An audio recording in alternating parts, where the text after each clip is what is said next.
et bienvenue sur ma chaîne Amy Livre. Aujourd'hui, je suis très heureuse de pouvoir refaire une vidéo sur les auteurs françaises qui m'ont envoyé leur SP et je suis ravie de pouvoir présenter des livres aujourd'hui. On va commencer par le premier livre qui m'a été envoyé ce mois-ci, que vous avez vu dans mon book haul, mais qui est arrivé en retard, qui aurait dû arriver le mois précédent, et du coup j'ai décidé de commencer par ce livre-là. Voici Les Clés du Silence, tome 1, Cendre Céleste, de Amy Sartre. Regardez comme elle est magnifique cette couverture, avec la clé là, j'adore. Là on la retrouve sur la tranche. Regardez. J'adore. Il est trop beau. Un désir interdit, une mémoire sacrée. Et si ce que vous aviez oublié était la clé d'un autre monde? Journaliste reconnue et mère célibataire, Abigail Jarrell mène une vie maîtrisée, jusqu'au soir où un homme la sauve d'une agression. Un inconnu au regard vert brûlant, aussi troublant qu'inexplicable. Il entre dans sa vie comme une fracture dans le réel, leur lien est immédiat, interdit et profondément mystique. Ce n'était pas prévu, ce n'était pas raisonnable, mais entre eux l'attraction défie les lois du réel. Peu à peu les repères s'effacent, le réel vacille et ce qu'elle croyait être un simple instinct de survie se transforme en appel ancien. Mémoire, passion, vérité et fusion charnelle. Ce premier tome vous entraîne dans une romance surnaturelle ardente où les émotions sont des révélateurs, les corps se cherchent et l'amour pourrait bien réveiller ce qu'il dormait depuis trop longtemps. Donc là, c'est l'autrice Amy Sartre qui vit en Polynésie française, donc à Tahiti. Je vous en avais parlé dans mon book haul. Elle explore les frontières entre lumière et obscur, Cendre Céleste et sa première trilogie. Donc je suis ravie de l'avoir reçu. Merci Amy de me faire confiance. J'ai hâte de le commencer. Il a l'air incroyable. J'adore ces romances comme ça, là, surnaturelles. Là, on est dans une romantécie, du coup, et à mon avis, on a une belle rencontre avec un jeune homme assez au regard brûlant, on dit. Donc j'ai hâte de découvrir cette histoire. Je vous fais un retour bientôt. À tout de suite. Je viens de terminer Les Clés du Silence d'Amy Sartre, tome 1, Cendre Céleste, et j'ai adoré, j'ai dévoré le livre. Je m'attendais pas à ressentir autant d'émotions. Et pourtant, le livre m'a complètement bouleversée, on va dire. Donc on suit Abigail, qui est une femme forte, c'est une maman célibataire qui pense avoir une vie parfaitement maîtrisée jusqu'au jour où tout bascule. Une rencontre, un regard et surtout un homme incroyable. Et avec cet homme va se créer un lien inexplicable. Autant pour lui que pour elle. Ils ne vont pas vraiment comprendre ce qui les lie, mais en tout cas ce qui est sûr c'est qu'ils ont une attraction extrêmement puissante. Elle vit des choses pas faciles au début de l'histoire et il va se révéler un véritable protecteur et personnellement j'adore ce genre d'homme, je trouve ça génial, donc forcément je me suis beaucoup investie dans la lecture du livre. Ce que j'ai aimé, c'est que c'est une romantécie, c'est une romance surnaturelle très intense et interdite. Alors quand je dis romantécie, on a du surnaturel, mais ça reste tout en douceur. Ça vient doucement, on découvre petit à petit qu'il y a des choses fantastiques, magiques tout autour d'elle. On peut le deviner avec la couverture. Et c'est vrai que ça vient tout en douceur. On a le point de vue du coup des deux protagonistes, d'Abigail et puis de lui, du protecteur. Et petit à petit, au fur et à mesure que l'histoire avance, on va avoir le point de vue d'autres personnages, mais qui viennent tout en douceur et à des parties assez courtes. Et je trouve ça très intéressant parce que c'est comme si que l'autrice, elle faisait en sorte aussi de nous protéger, nous, pour que on rentre tout en douceur dans cette histoire intrigante. Et j'ai beaucoup aimé la façon dont elle a amené le point de vue d'autres personnages, mais pas au début du livre, aux 3/4 du livre, on va dire, en quelque sorte.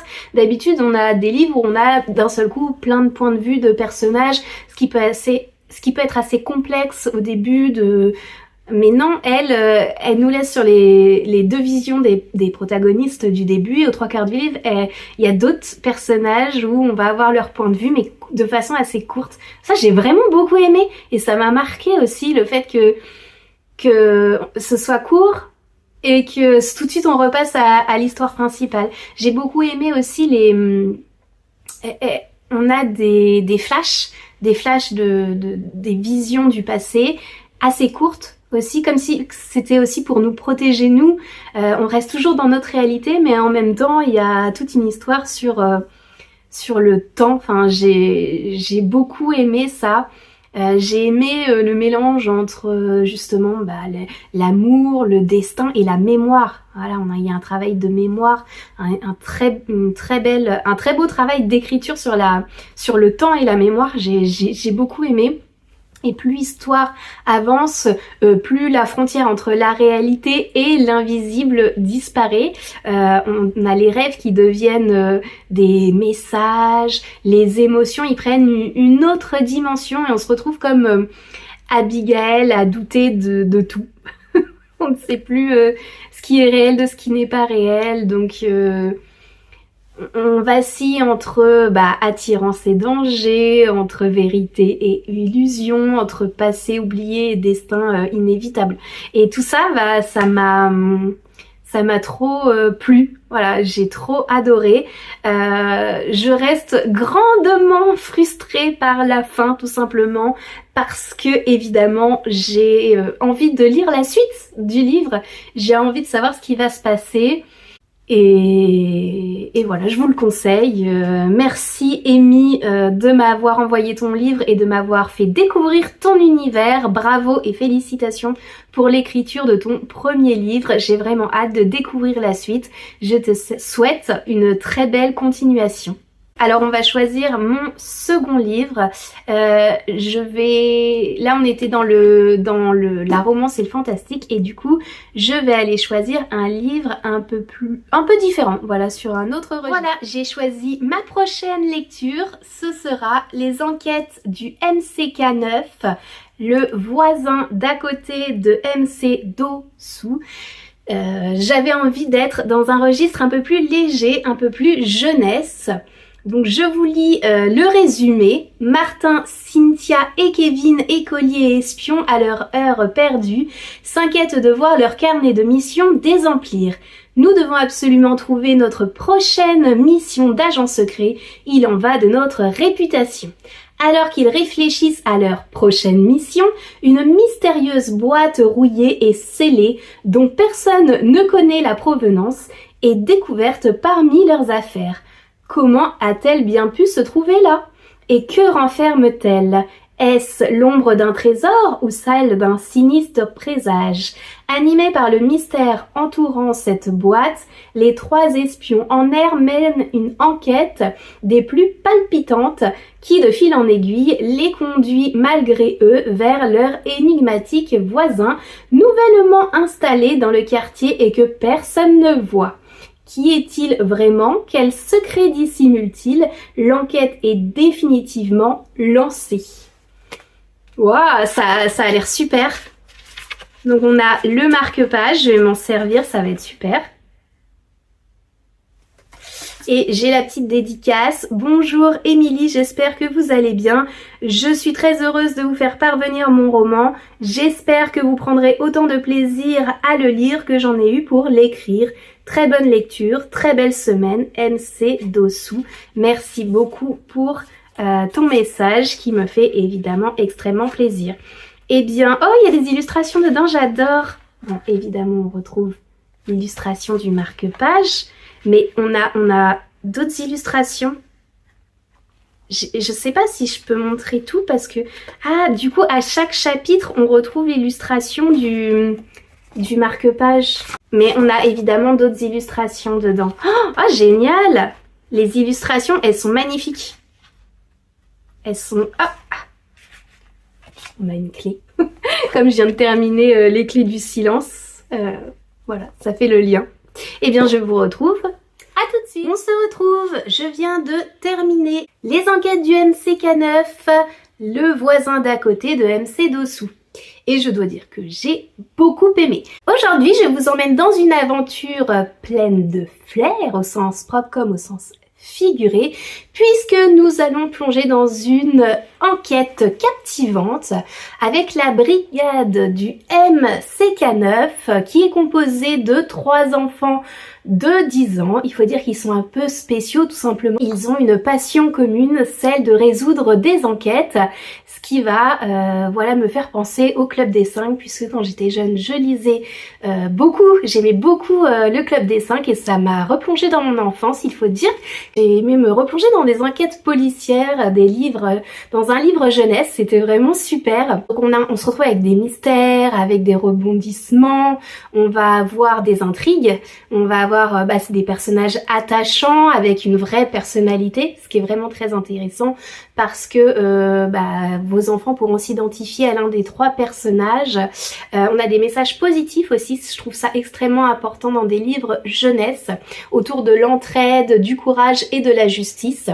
Donc c'est très très positif, je trouve ça vraiment bien. C'est une lecture qui donne envie, voilà, de partager en famille, de l'offrir à de jeunes lecteurs, tout simplement parce que on est dans une aventure et ils vont résoudre une enquête pour des enfants de 10 ans. Je trouve ça assez incroyable. Ça fait vraiment rêver, hein. On développe leur imaginaire mais aussi leur sens de l'observation. Donc c'est vraiment super intéressant. Ça leur incite aussi à aller... Là j'ai beaucoup aimé parce que quand ils font des recherches, ils vont à la bibliothèque et ça incite aussi à aller dans des endroits culturels, des lieux culturels, et du coup je trouve que c'est bien amené, c'est bien pensé, j'ai beaucoup aimé me plonger dans cette lecture, donc bravo à MC Dossou. Merci de m'avoir envoyé ton livre parce que ça m'a fait très plaisir, j'ai beaucoup aimé lire ton livre. Voilà, c'était très fluide, c'est très beau également. Donc j'ai reçu le marque-page. Regardez comme il est beau. Et peut-être que vous ne voyez pas, mais c'est un peu nacré, avec de très légères paillettes, mais c'est un peu nacré. C'est vraiment très beau. Et donc, cette illustration qu'on a sur le marque-page qui m'a été envoyé, on la retrouve en début de chaque chapitre. Et je trouve ça super beau. Et à l'intérieur, on a de magnifiques illustrations. Je vais pas tout vous montrer, mais c'est extrêmement beau. Donc, bravo à l'illustrateur ou à l'illustratrice également. Souvent, elle met là. Couverture et illustration. Bravo à Valérie Barbier, pour tes illustrations également, parce que j'aime beaucoup, voilà, j'aime beaucoup, c'est très adapté à une lecture jeunesse comme celle-ci, et du coup bravo. Je passe à la suite. Ma prochaine lecture, voici Cigale Cookie et Fiat 500 de Sophie Mirasol. C'est une romance. Je vais vous lire le résumé. Donc, quand Romy, quadragénaire parisienne à l'âme du sud-ouest, plaque tout pour retaper une vieille bastide provençale, elle s'attend à suer, poncer et jardiner, pas à croiser Marc, entrepreneur du coin, aussi bourru que têtu. Entre eux, les étincelles volent plus vite que la poussière de plâtre. Ça râle, ça pique, ça chambre, mais ça rapproche. Au cœur d'un petit village où l'on vous adopte avant même d'avoir posé vos cartons, Romy pourrait bien trouver ce qu'elle cherche sans le savoir. Sans le savoir, une nouvelle famille, un nouveau souffle et peut-être même l'amour version lavande et cigale. Oh, j'adore la couverture. J'adore la couverture. C'est très adapté du coup au livre, hein, forcément. Là, on voit l'autrice. Hop. Donc c'est parti, je vais le lire et je viens vous faire le retour. J'ai terminé Cigale, Cookie et Fiat 500 et j'ai adoré, c'était super bien, je l'ai lu extrêmement vite, extrêmement rapidement. Il faut dire que les chapitres sont assez courts, j'ai beaucoup apprécié du coup le fait que les chapitres soient courts. On passe toujours de Romy, du coup la protagoniste, et on passe de Romy à Marc, du coup, qui est le deuxième protagoniste. Et ce que j'ai trouvé génial, c'est que on va avoir une relation un peu enemies to lovers au début, où ils se lancent des pics, ils s'apprécient pas, etc. Et qui va se transformer voilà, en romance. Mais j'ai beaucoup aimé la personnalité des personnages. Franchement, j'ai trouvé que c'était très bien développé. Et j'ai beaucoup aimé Romy parce qu'elle est drôle. Moi, j'ai rigolé dans le livre. Franchement, j'ai noté des citations qui m'ont fait beaucoup rire. Et ce que j'ai le plus apprécié, c'est qu'elle a dans la quarantaine. Et ça, c'est assez rare quand on lit des livres, hein, c'est plutôt des jeunes dans la vingtaine. Et là, ce que j'ai aimé, c'est le fait que Romy, dans la quarantaine, elle puisse refaire sa vie.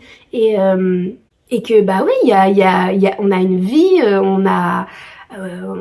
après 40 ans, enfin voilà, on peut retomber amoureux, on peut vivre le grand amour, on peut ressentir des attirances, des désirs charnels même après cet âge-là.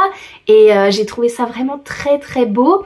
Alors il y a à noter quand même des trigger warnings, c'est-à-dire qu'il y a 2 scènes de smut, mais qui viennent assez tard et qui sont dans la continuité, dans la découverte de l'un et de l'autre, tout en douceur, et j'ai trouvé ça très agréable.